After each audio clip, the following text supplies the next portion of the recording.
गाईला इकडे राष्ट्रीय पशु म्हणून घोषित करायचे ठरवले आणि गाईला आपण गोमाता मानतो. गाईचा दर्जा खूप मोठा आहे. आणि इकडे तंबाखूवर गाय छाप नाव, तंबाखूवर गाईचा फोटो, तंबाखूच्या पुडीवर गाईचा फोटो, तंबाखूच्या पुडीचं नावच गाय छाप. आमचा एक भाऊ शांतनु घुगे आहे, त्यांनी शासनाकडे विनंती केली की ते नाव हटलं पाहिजे आणि त्या कंपनीला पण आमची विनंती आहे की हे नाव काढून टाका, दुसरं नाव लावा. कारण गाय आमची गोमाता आहे. सर्वात पहिले याची दक्षता सर्वांनी घ्यायला पाहिजे. याला लवकरात लवकर विरोध झाला पाहिजे. आम्ही जास्त विरोध नाही करणार. आम्ही तुम्हाला रिक्वेस्टफुलीच म्हणतोय की हे नाव लवकरात लवकर आणि तो फोटो काढून टाकावा. का?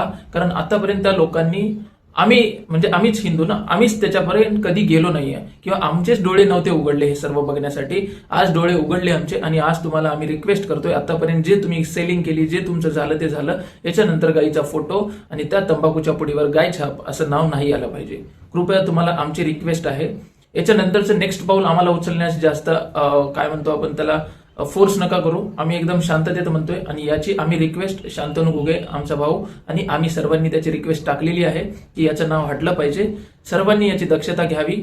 जे काही लोक नॉर्मल लोक जर तंबाखू खात आहेत, राईट, ते तंबाखू दुकानात जाताना जर गायछाप नाव दिसलं याच्यानंतर तर तुम्ही मला टॅग करा किंवा तुम्ही मला फोटो पाठवा. मी त्याच्या विरोधात आवाज उठवेन.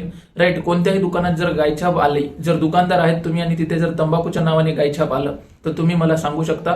तुम्ही माझ्या नंबरवर, इंस्टाग्रामवर नंबर आहे त्याच्यावर तुम्ही फोटोवर पाठवू शकता. मी त्याच्यावर विरोध करेन, मी त्याच्यावर आवाज उठवेल आणि लवकरात लवकर या गायीच्या नावाने जे तंबाखू विकल्या जात आहे याला आपण मिळून बंद करू. तुमच्या सर्वांची साथ पाहिजे. या व्हिडिओला सर्वात जास्त शेअर करा. प्रत्येक गावांमध्ये, शहरांमध्ये हा व्हिडिओ गेला पाहिजे.